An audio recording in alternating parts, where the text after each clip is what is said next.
black, half koi, half goldfish. It's not as big as the 20-year-old fish, but they're coming. Water is sparkling clear.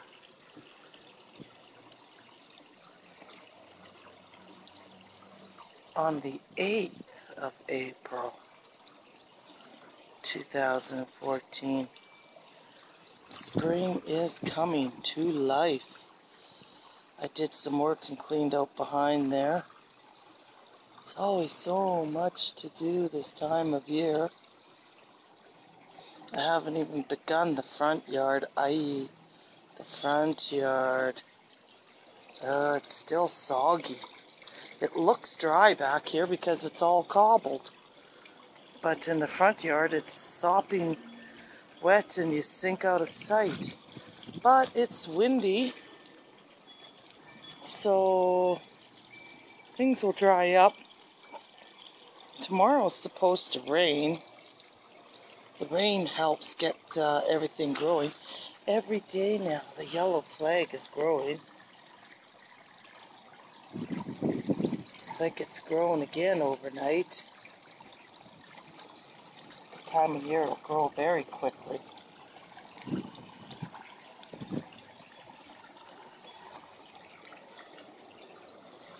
And the marsh marigold is popping out. Fish colors are so beautiful. I'm obsessed with my pond. Look at how big that's getting. This is the perfect time for the yellow flag to grow. It'll bloom. This year, last year it didn't bloom. I had it in the bottom pond, and I think the levels changed too much in the bottom pond, and it just didn't do well last year. So I'm happy that it's doing well. Now that I have the water, I've changed the direction of the flow, so it's creating a little vortex here, and the hornwort is in the center, spinning and turning and rising to the top. The hornwort needs lots of rushing water to make it grow big and beautiful. That way it doesn't get caught in the algae. Don't know if you can see it with all the rippling water. Koi are swimming around. I have much more increased flow of water today. I increased it the other day, changed some pumps around, moved some stuff here and there.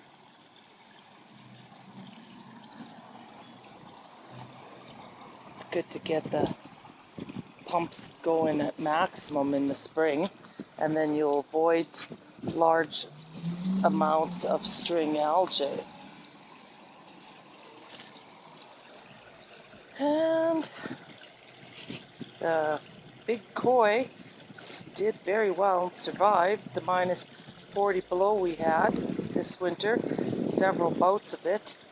The ice was covered completely almost on this pond, except for the water still continued to pour from those two outlets, although it was at a slightly reduced flow, and the other pump was shut down. Yeah, so in the winter I just reduce the flow, but I keep everything flowing from top to bottom. That way, if everything's flowing from top to bottom, the gases that can build up under the ice can be expelled. It's really not that difficult to winter the pond. You just have to be vigilant, and you have to have some experience to see how exactly your pond will be affected by the winter, as everybody's pond design is different, and the design affects the amount of ice that you can get. For instance, on the bottom pond, I always get like a ton of ice compared to the top two ponds, because the flow is generally slower to the bottom pond, and the heater is in the middle pond, and mainly because the bottom pond, the water level drops a bit because it is pumping the other upper ponds to a maximum level. So once you figure out all the little kinks to entering your pond, it's, like I said, really not that difficult, although it can be challenging, I'm not going to lie. Sometimes strange things can happen if the power goes out or if the filter gets clogged. So you want to make sure that you have big filters, underwater filters that are not going to freeze. The boxes that sit outside of the pond, they tend to freeze up because they lose pressure inside of the box. So when you lose pressure, the water flow, then you can get freezing. And then, of course, if the freezer or if the filter freezes in the boxes, like the Skippy boxes, well, then it could shut right down. I don't have a Skippy box. I just have underwater filters. And the water is always crystal clear in my pond. Just using really good pre-filters. I only use filters before the pumps. That way you get much more life out of the pumps.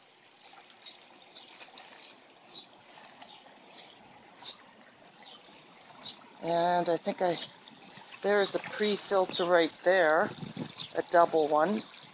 The string algae's caught to it, and I'm going to pull that string algae off. String algae can be bad this time of year, but it's better to be bad in the filter than in the pond. It's good that it gets caught there. The ball is spinning, helping to provide oxygenation and circulation. It's good to have lots of circulation. That is my mighty yellow flag that licks the bottom of the pond clean because it floats. The roots are so big, they take all the excess nutrients directly out of the water.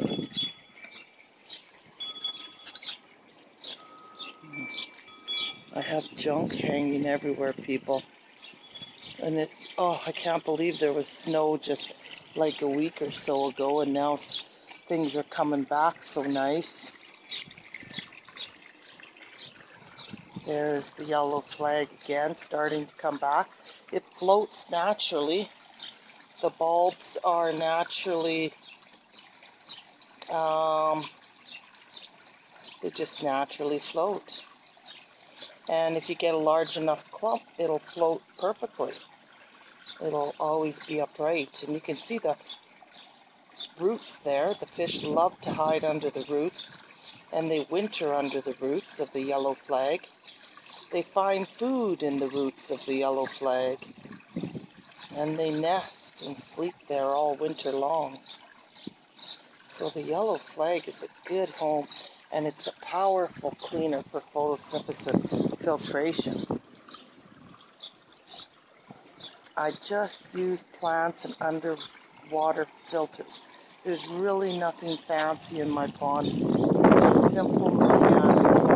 Water is pumped to the top, free flows down. There's two big double barrel filters collecting muck and guck. This one is starting to rise. This time of year they start to rise if they pick up a lot of algae, as the algae is somehow buoyant and makes them rise. So I'll push it down and I'll rinse it off. It's beautiful except for the wind, and the birds are singing up a storm. And I'm just so happy that spring is here and that the fish are moving around, because it really truly was a long cold winter. And it seems like the older you get, the colder the winters feel. Oh, little bagger, little finger sucker. First little finger suckers coming to the pond. Come on. He ran away. She's such a nice little fish. Here, fishy, fishy. Come on, fishy, fishy. She did eat out of my hand yesterday, last night. The water is warming up. The water's probably close to 50 degrees by now. I know she's hungry just by how she's circling. Come on, fishies.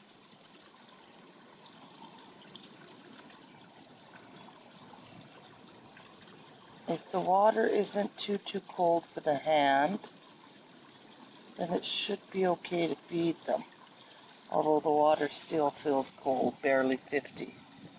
So they're not too hungry, so I'm not going to feed them today. Maybe later tonight if they bag nice, I'll give them a little piece of food. But right now they're content to munching on the algae. And that's a good source of food for them in the early spring. I love my pond. I know, I'm madly in love with my pond, people. This is what happens after 20 years. It's like an obsession that never goes away.